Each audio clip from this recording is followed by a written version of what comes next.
ciudad de David, es decir, la parte sur, lo que fue Jerusalén, la pequeña Jerusalén que el rey David conquistó y que él conoció.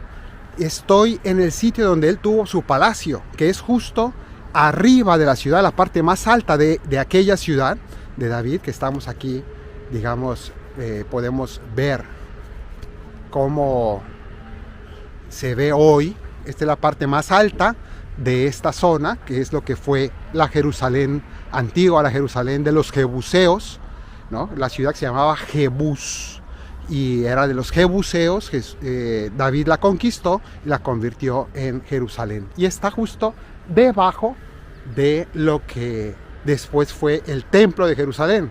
David no conoció el templo de Jerusalén porque él lo quiso construir, y después el profeta le dijo que era un descendiente de él quien lo iba a construir.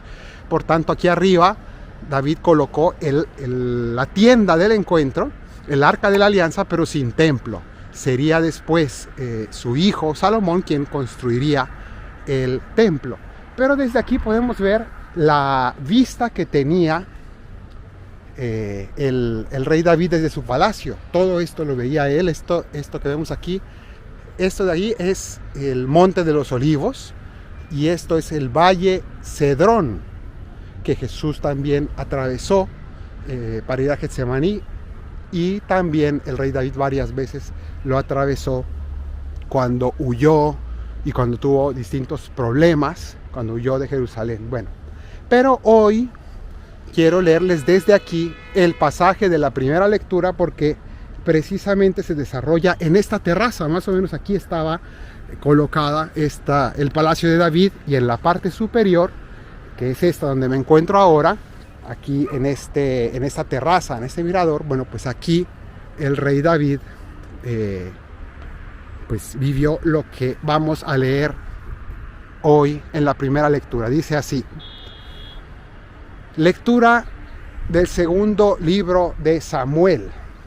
Al año siguiente, en la época en la que los reyes van a la guerra, David envió a Joab con sus oficiales y todo Israel a devastar la región de los amonitas y sitiar a Rabá. David, mientras tanto, se quedó aquí en Jerusalén, y un día, a eso del atardecer, o sea, a esta hora que estamos, se levantó de la cama y se puso a pasear por la azotea del palacio. Bien, no eran estas piedras, pero sí era este lugar. En esta azotea del palacio, y desde aquí, desde la azotea, vio a una mujer bañándose. Claro, porque desde aquí arriba se ve todo. Entonces él, pues en ese momento de ociosidad, se puso a ver, y efectivamente desde aquí dominaba las casas, se podía ver todo, y alcanzó a ver a una mujer que estaba bañándose. Era una mujer muy bella. David mandó a preguntar por la mujer y le dijeron: ella es Betsabé, hija de Alián, esposa de Urías elitita.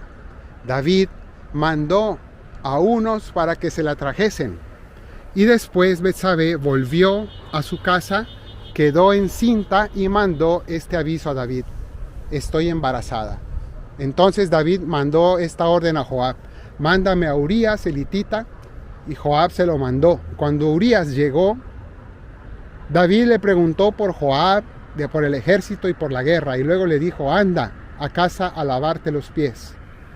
Entonces no continuó la lectura, pero se nos cuenta cómo David intentó emborrachar a Urías, esposo de Betsabé, y bueno, hizo varios intentos para que él fuera a dormir a su casa, él que fue llamado del combate, ir a su casa para que se acostara con su mujer, y de ese modo ese embarazo quedara oculto y todo pareciera normal y nadie descubriera el adulterio que había cometido David. Y como no logró, porque este hombre era tan leal, estaba luchando por su pueblo y estaba haciendo lo que el rey no hacía, entonces esto nos cuenta el relato bíblico, que al final David mandó matar a Urías para ocultar su propio pecado.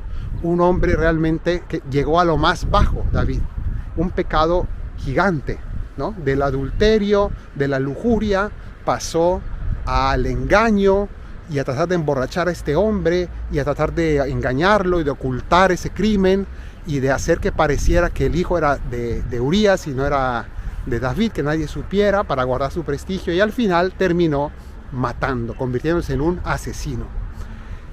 Esto, por tanto, lo que nos quiere decir en esta lectura el Señor es una enseñanza de ver cómo incluso este hombre, David, que era el elegido del Señor, que había conquistado esta ciudad, que había traído el Arca de la Alianza a Jerusalén, que había hecho tanto por el Señor y que había recibido tantas bendiciones de Dios, ese hombre fue capaz de caer en los pecados más bajos.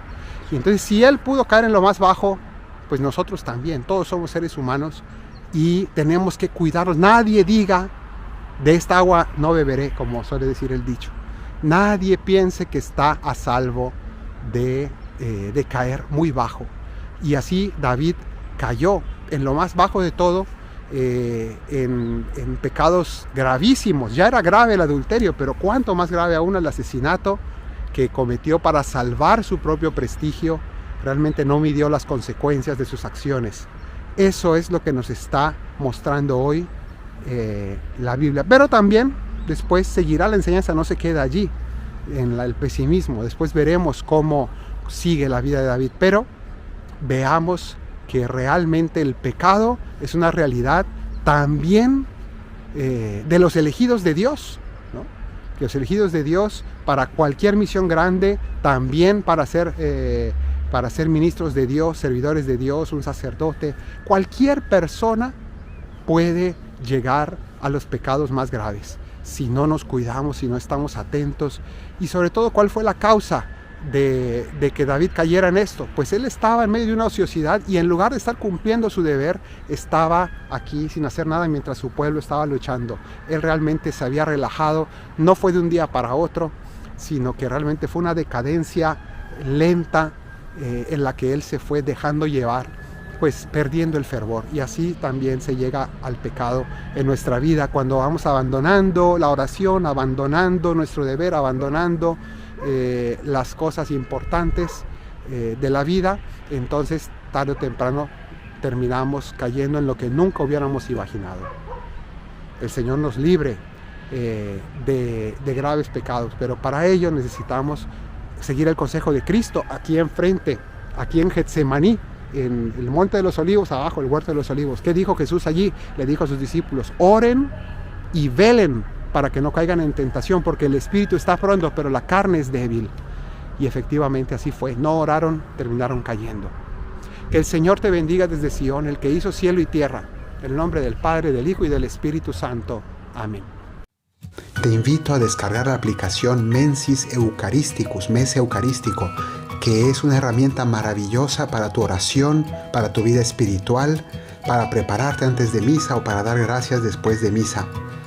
Hice esta aplicación basándome en un libro del mismo nombre que es sumamente profundo y bíblico. Encuentras los enlaces aquí debajo en la descripción y es compatible con todos los teléfonos celulares y tablets.